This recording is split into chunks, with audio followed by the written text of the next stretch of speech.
We know you want to hear more of what Andrew and John have to say. Don't worry, we will.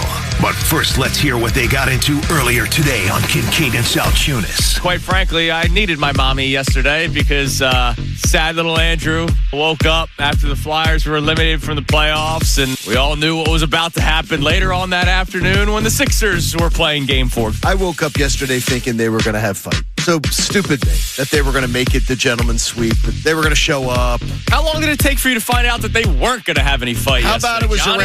we got back from Fleming's, it took around 15 minutes. 43-24 was the score after the first quarter. That was pathetic. The Sixers were outscored by 19 points in the first quarter on home court, trying to avoid being swept by the New York Knicks. They lost 144-114. They got beat by 30 points. So you think the 19-point first quarter deficit was bad? Well, they got outscored by 5 in the second, 15 in the third, and the Sixers outscored the Knicks by 9 because they wanted to give it the old college try at the end there. Could have been worse. It could have been worse. The Knicks could easily have scored 160, 170 yesterday. The New York Knicks did not have a single starter play 30 minutes yesterday because they didn't have to. This New York Knicks team now gets to go to the Eastern Conference Finals extremely well rested. And the rest will help them because they're a team that plays max effort. All the time. We do not understand what max effort means here in this town. Now back to the show.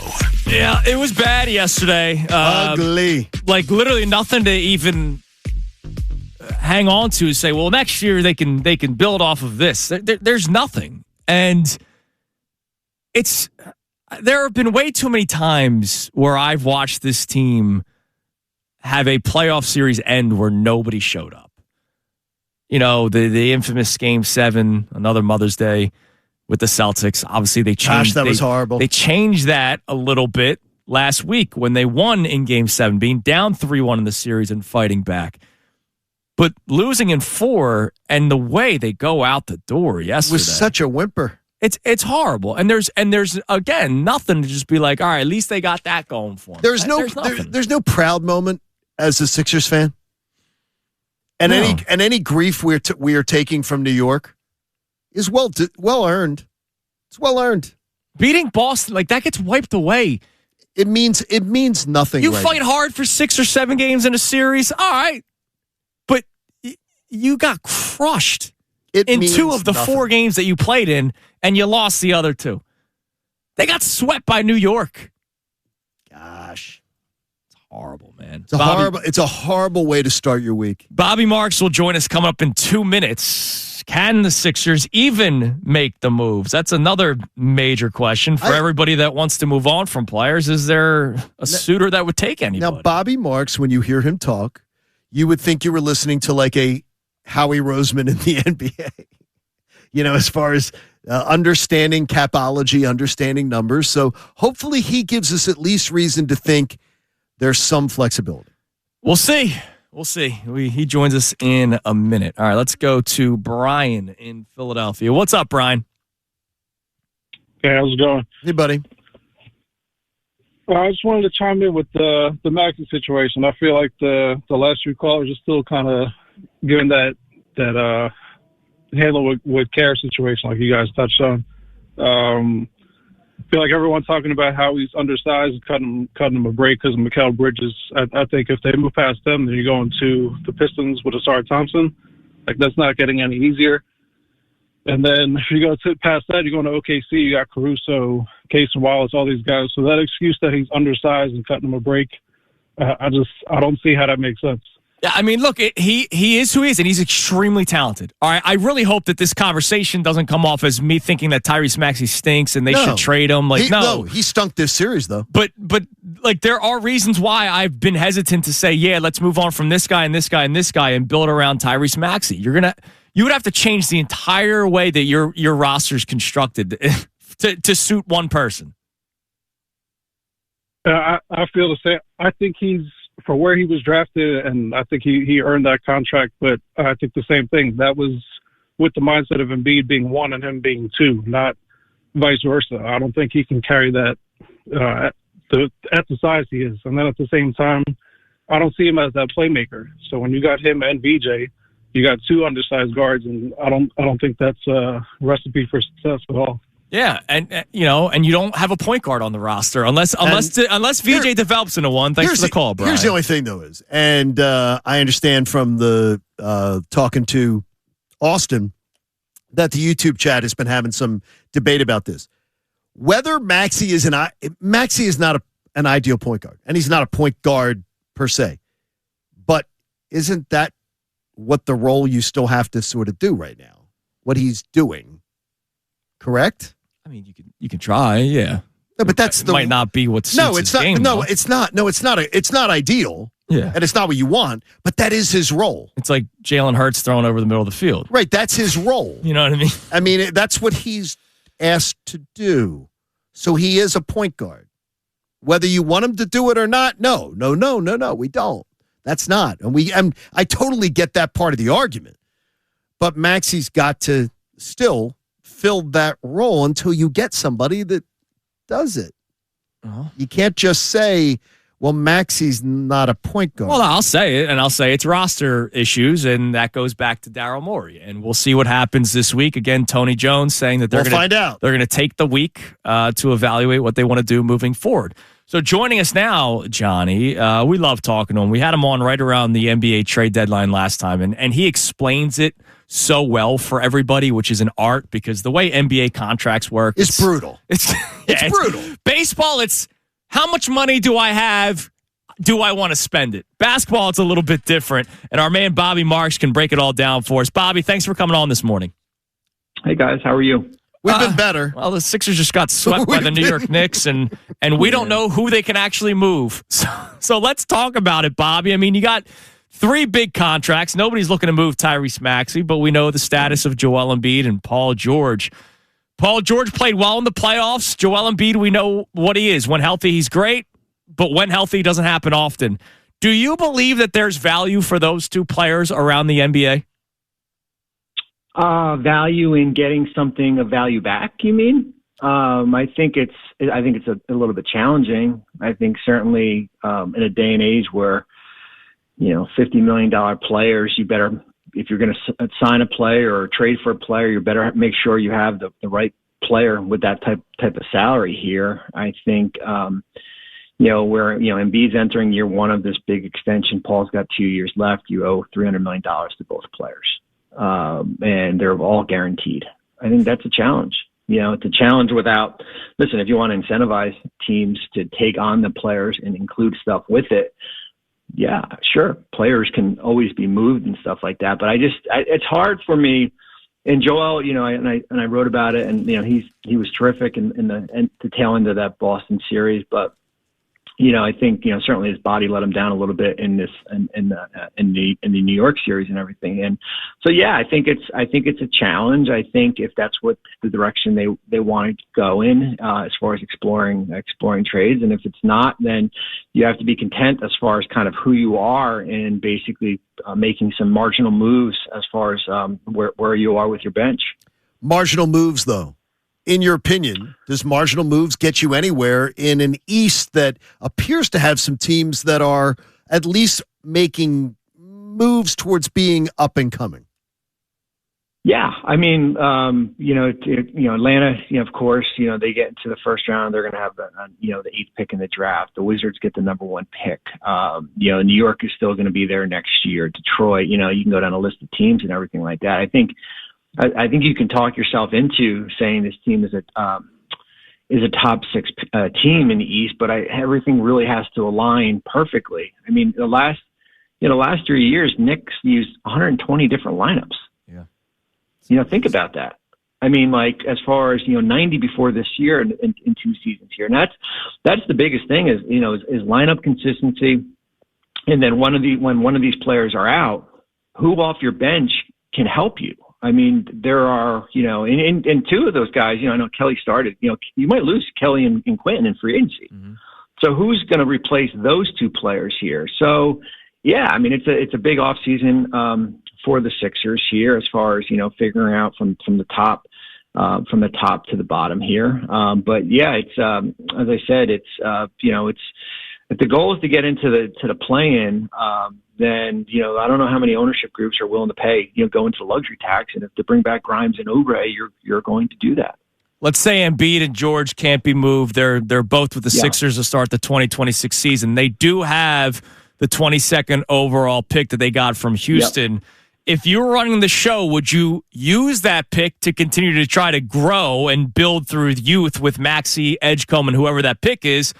Or would you try to trade it to try to add to the team that did get to the second round of the playoffs this year? Yeah, I mean, I think it's contingent on what's there. This is a good draft. I think this is a really good draft, even if you're in the early 20s, where Philadelphia is. I think you do need kind of an infusion of younger players to this group here. I think you can have plenty of options. Is there an opportunity maybe for you to move up in the draft here? You have, you get some future assets from the Harden trade with the, I don't know, from the moving, a protected pick from, or unprotected pick from the Clippers and stuff like that. But I think there's ways to go about that. Do you want to move back in the draft and pick up some more things here, or do you want to, as you mentioned, possibly move out and trade for a player here? So I think you have to. I think it's based on who's actually there. Where does Philadelphia see some of the players on their draft board that might fall? I wouldn't see anything happening until. A lot of that stuff's really is the night of the draft here, as far as for something like that to happen. But I think, listen, every option has to be on the table as when you're looking at it from a draft perspective. Do you expect Daryl Morey and Nick Nurse to be here, or one of the two? I would expect that, and I always say it's kind of like an internal audit of everything. And that's the nature of the beast. I think whether you lose in the lottery, whether you don't make the playoffs or you lose in the play-in or the first round or the second round, you get swept in the second round. I think you have to.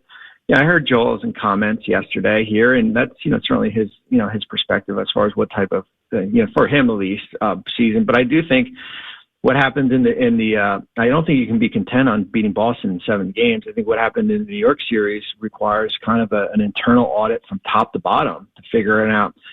Who makes sense from whether it be front office, coaches, players, and how do we get better moving forward? Bobby Marks, ESPN, joining us here on Kincaid and Sal Tunis.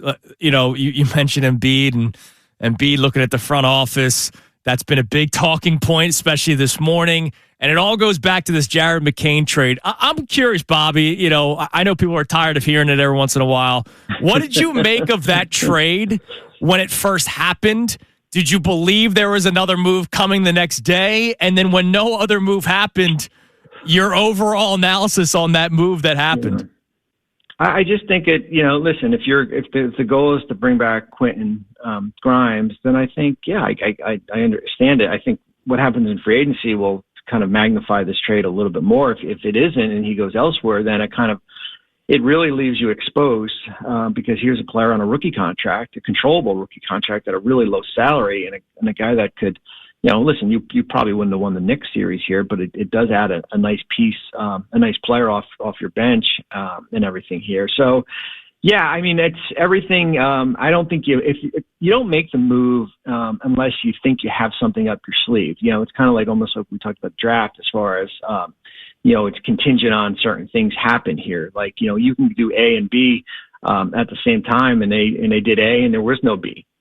So you figure out now who the best player at number 22 is. But McCain certainly could help you, but he's not here. He's in Oklahoma City. He's having a playoff run. He's helping them. Yeah, he's helping out. And listen, it's a great trade for Oklahoma City. I mean, it's a great trade. It aligns basically how they've built their roster, and with a lot of these young players. Gosh, it's bad. It's just bad. It's a fan base that right now is shaking their head and looking back at the process. When you look at the process as a whole and what went on, what do you think derailed it? Well, I mean, availability. I mean, that's the most important thing. The availability, timing. There's a lot. I mean, there's a lot that kind of goes into missed opportunities. We know it goes back to that Atlanta series here. So there's a lot to it. But as you guys know in this league, availability matters. When you can roll out your guys, your top guys, and keep them in a lineup together for long stretches, you can go pretty far in this league. But when you have kind of a rotating door, whether it be injuries here, you're winning 45, 46 games a season. Yeah, Bobby, we appreciate the time, Thanks, man. Bob. Thank you so much, and Thanks, I'm sure we'll talk to you again soon this offseason. Appreciate it. Thank you. There he is, Bobby Marks. This offseason for the Sixers. The offseason has not started yet for the rest of the NBA, but the offseason has started for the Philadelphia 76ers. I never would have thought last Monday that we would be talking about offseason for both of our teams. Oh, I thought we were at least midway through this week still talking about at least one of the two teams. I didn't really feel all that great about the Flyers. I thought Flyers were going to go to a Game 5, so I thought there'd be a Game 5 of the Flyers, which would have been tonight. And I thought that we were going 6 in the Knicks Sixers, which would have gone till Thursday. This is incredible to me. This is the fact that we wake up today with both teams. And I think back to last Monday's show. I went back to YouTube yesterday and watched some of what we had from last Monday. Dude, it was so much fun. It's incredible. It was the most disastrous week in Philly sports in a long time. Both teams got swept. And first time in the history of Philadelphia sports where both the Flyers and Sixers were swept in the first round. But I'll tell you this, man. Was I proud of the fan base on Saturday night? The showing at the end of that.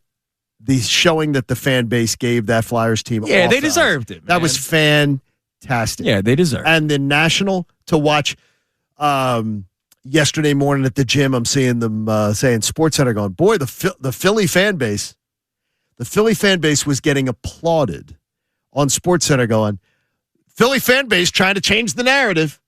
Look at this. And even going, you're not going to see this in many cities where you're going to get this kind of reaction.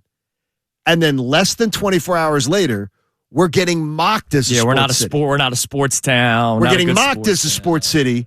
And look, it's fair game. It's fair game. And it's trouble. All right, let's go. Glenn wants to talk about it yesterday with the fans. What's up, Glenn?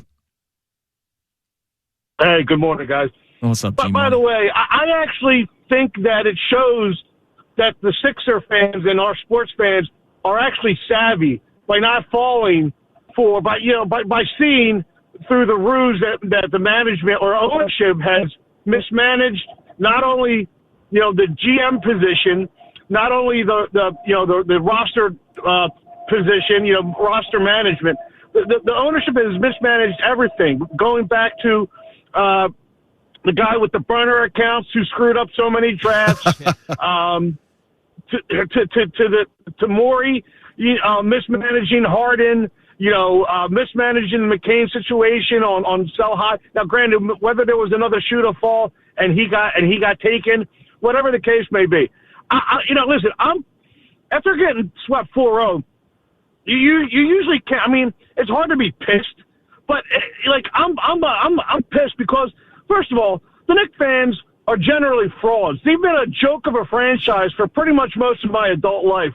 So for them to come around, okay, great. Haley's Comet comes around. They still haven't won. They haven't even made a finals yet either since the 90s themselves. So they can calm down. They can slow their roll until they, win something. Glenn, let's be honest. And I think we're all big boys and big girls, and we can be honest with ourselves. Jimmy Rollins was right, and it's not just about Philadelphia. It's you're going to show up when your team's good. Like that's how it works. Yeah, but there's a big difference to what happened yesterday.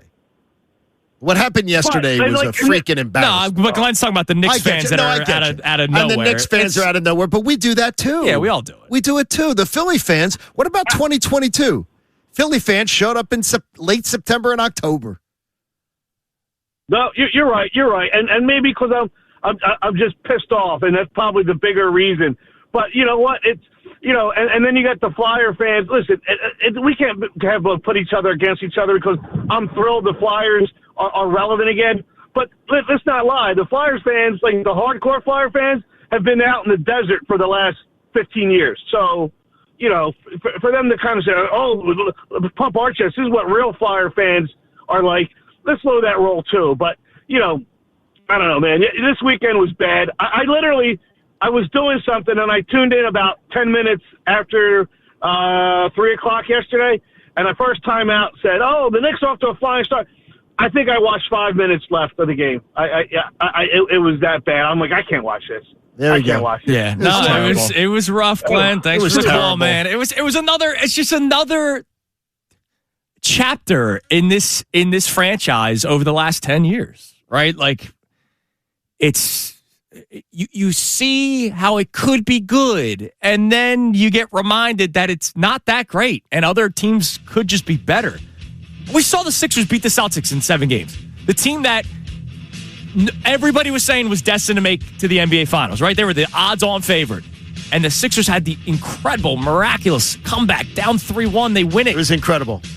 And then the same thing happens. Embiid gets hurt. He doesn't play well game 1 because of the injury. He misses game 2. You're now down 2-0 in the series. You start questioning about, just how good certain players are. What are you going to do this offseason? Who's calling the shots? Is it even Daryl Morey? They've gone through high-paid coach after high-paid coach, high-paid executive after high-paid executive. It doesn't matter. It has led to nothing. It has led to not even getting out of the second round. Now 25 years going. All right, coming up next, Adam Aaronson will join us to talk more about the Sixers season coming to an end. But what's next? Does he hear anything about the future of Daryl Morey? We'll find that out next here on The Fanatic. Kincaid and Sal Chunas, 97.5 The Fanatic and 97.5thefanatic.com. 97.5 The Fanatic and 97.5thefanatic.com. Right, well, we've been talking about them all show today. Sixers get swept by the New York Knicks. They get destroyed. They, again, the most effort they put out there yesterday was getting to the arena. The game itself basically didn't have to be played. First quarter, they're down 19, and they end up losing by 30, so much for that. 43 points? That's pathetic. It was a bad loss yesterday. That's pathetic. Bad loss for the Sixers, Johnny. Bad loss for the Sixers. Another season comes to an end, and no, they did not make it to the Eastern Conference Finals. But joining us now covers the Sixers for the Philly Voice, and of course, another great Temple Owl. I mean, we own this damn place. Our man Adam Aaronson, Sixers Adam, joins us. What's up, Adam? Good morning. Hey, thank you guys for having me. Thanks for coming on. I mean, you saw the game yesterday.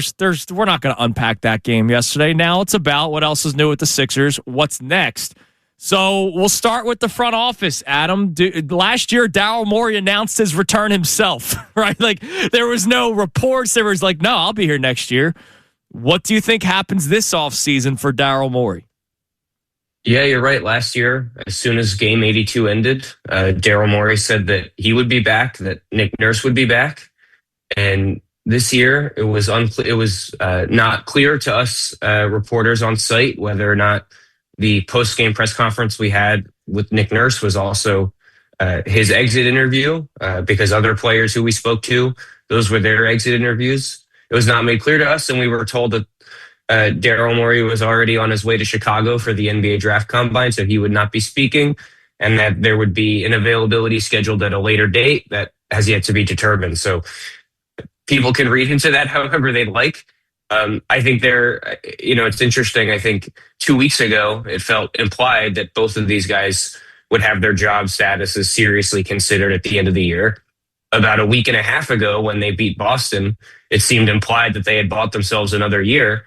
And so I guess it's fitting that now we've landed somewhere in the middle where we're not exactly sure what's going on. But whatever the resolution is, I'm sure we'll become aware of it sooner rather than later, as there is, an off season to prepare for, and there is a combine that is about to start. And so I think hopefully we'll know sooner rather than later on both guys. Is it crazy that in a matter of a week, a job status could become in jeopardy?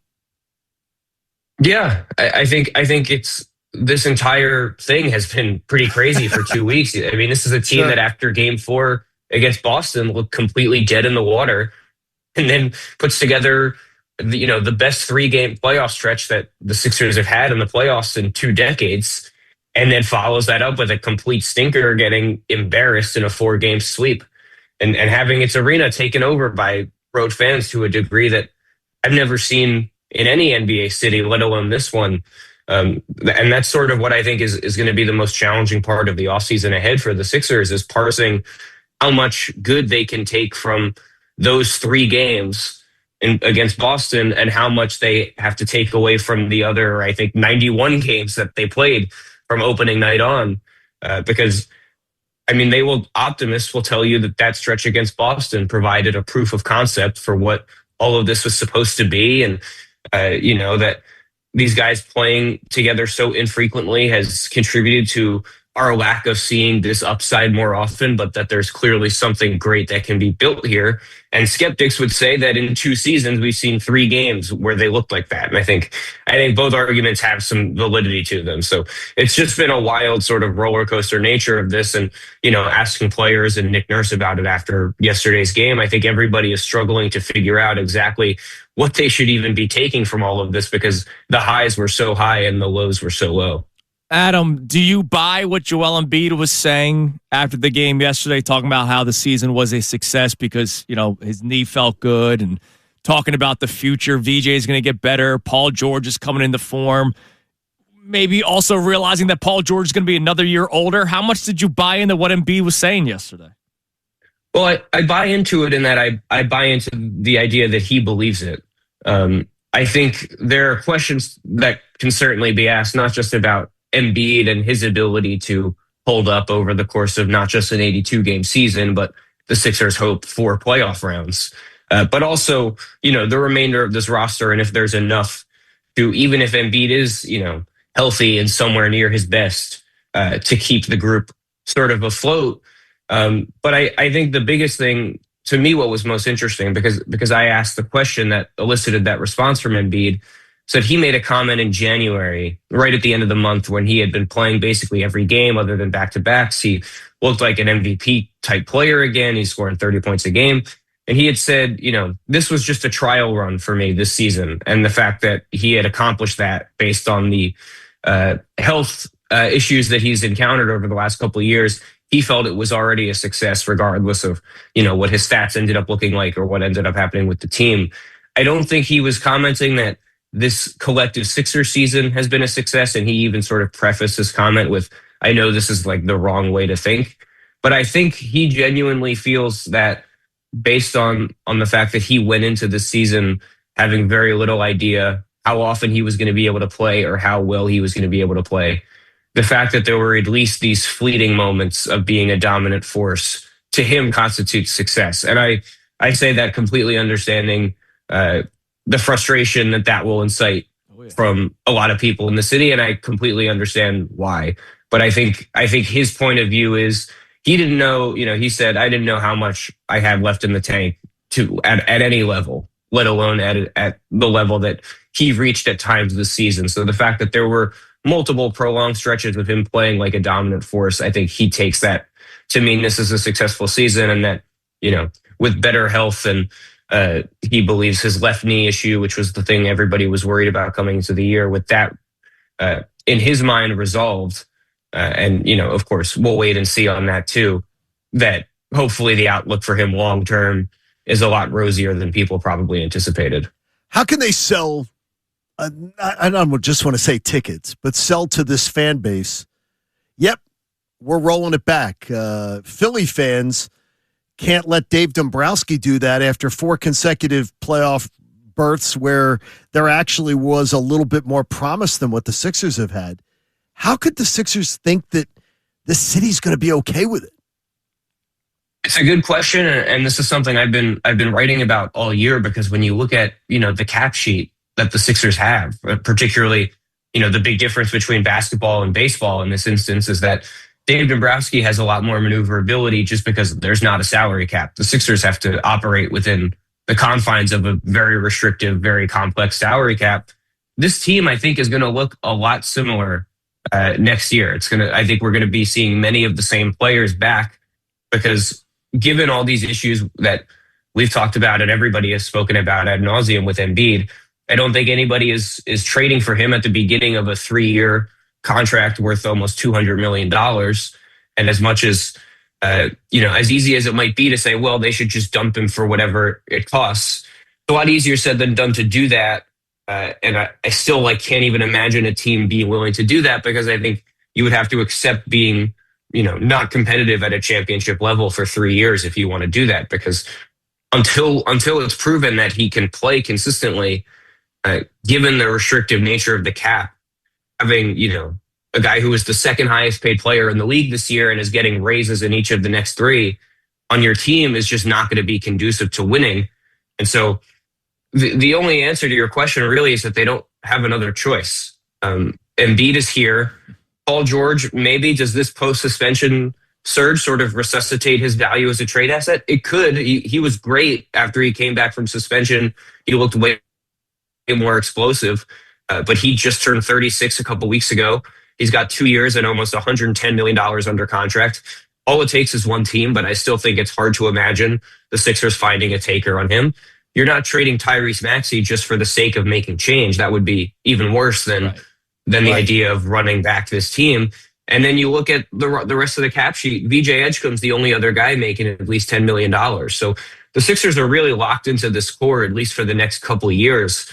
And while I understand how tempting it is to sort of just call for change, and whatever that change is, it'll be for the better, I don't think there's much realistic change that they can make that is actually all that productive from a roster perspective. Adam, last thing, speaking of Tyrese Maxey, and I want to start off by saying I'm not trying to trade Tyrese Maxey by any means, but I've taken on the very difficult task, and John has joined me in this battle of saying it is okay to be critical of Tyrese Maxey. Like, I know that we love him, and Adam, I know you talk to Sixers fans all the time through what you do for a living. There are a lot of people that are hesitant to be critical of Tyrese Maxey. Why is that, in your opinion? Well, I think part of it is, I think people are understanding of the difficult hand that he's been dealt, in that, like a lot of players on the Sixers, like most players on the Sixers, he doesn't exactly know what his job is on a night-to-night basis. And there are nights where he is, all right, Tyrese, you're playing 44 minutes and you're going to take 30 shots. Joel is out of the lineup. This is your game to win. And then there are nights where, Joel was playing and he got hot early and Paul George got hot in the second quarter. Tyrese ends up taking, 14 shots, 15 shots. And I think people are also, I'll say this. I think so many of the issues with the Sixers over the last couple of years have been drawn up to a lack of consistency, a lack of availability. And so I think people look at Maxey, who in a general sense, I think is very consistent, at the very least is consistently available. He only had one injury this whole season, which he came back way earlier than expected from and played through a lot of pain in the playoffs.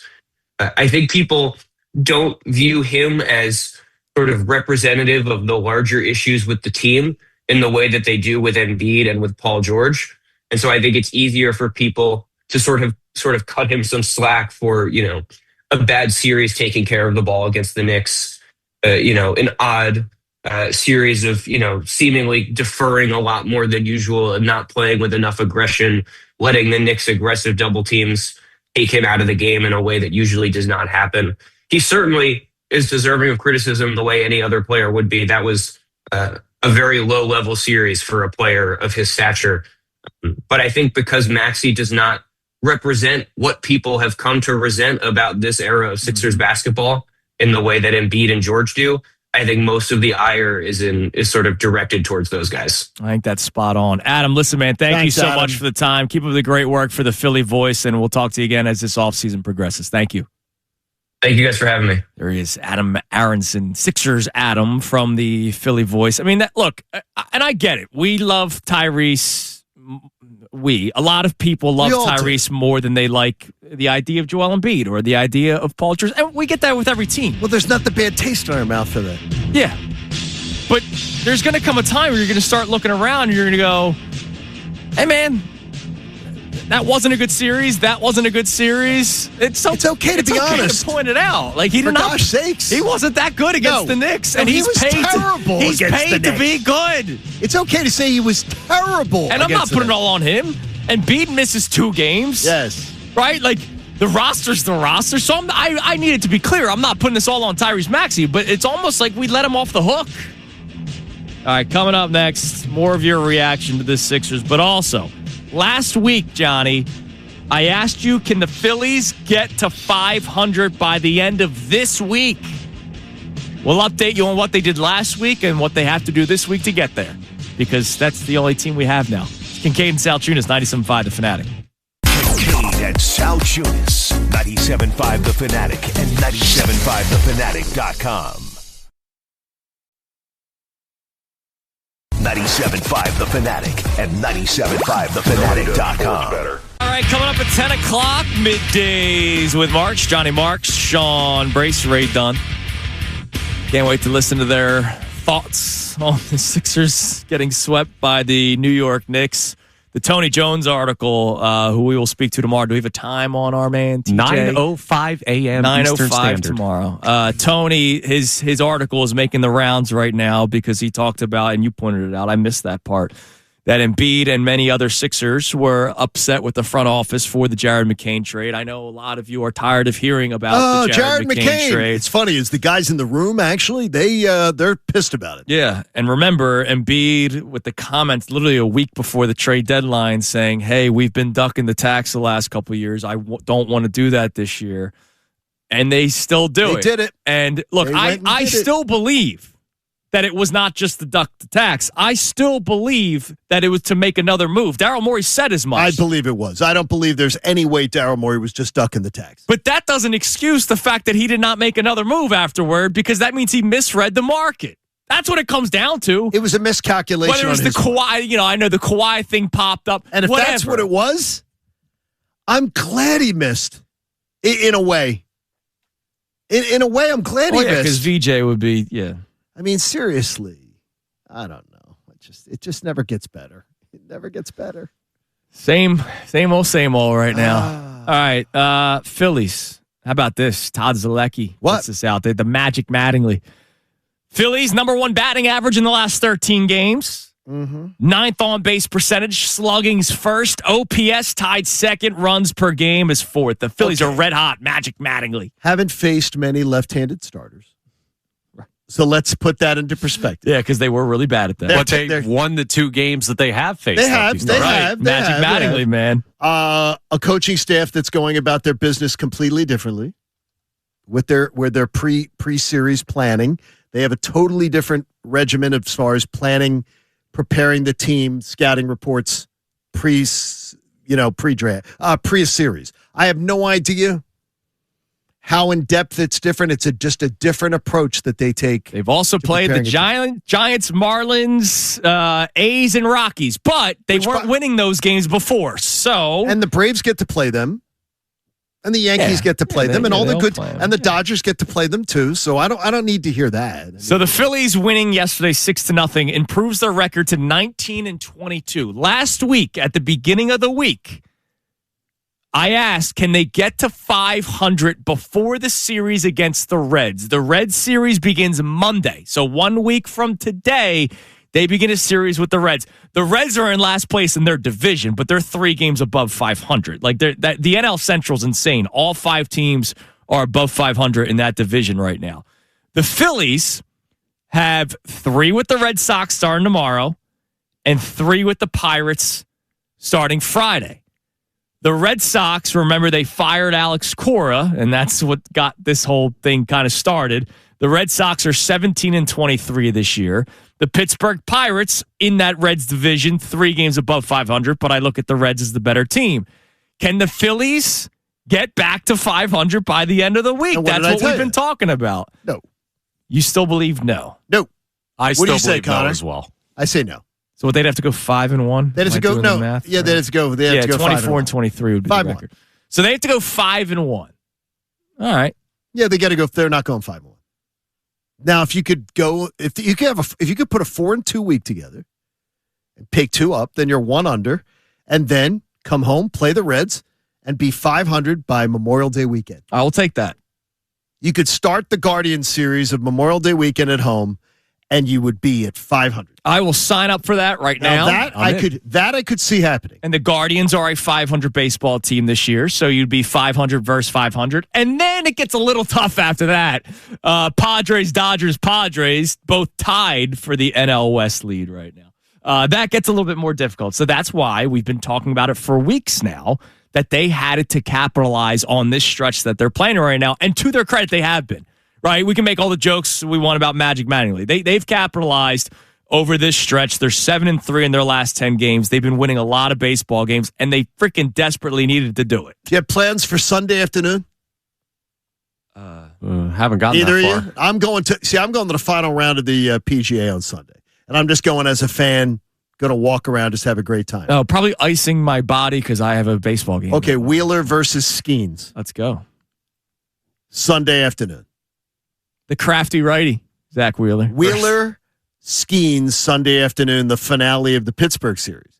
So you better have won the first two because that's going to be a hell of a matchup. Yeah. That's a brutal one. Or they'll do the most Phillies thing possible, lose the first two, and then hang seven on Skeens. Right, and then do that one.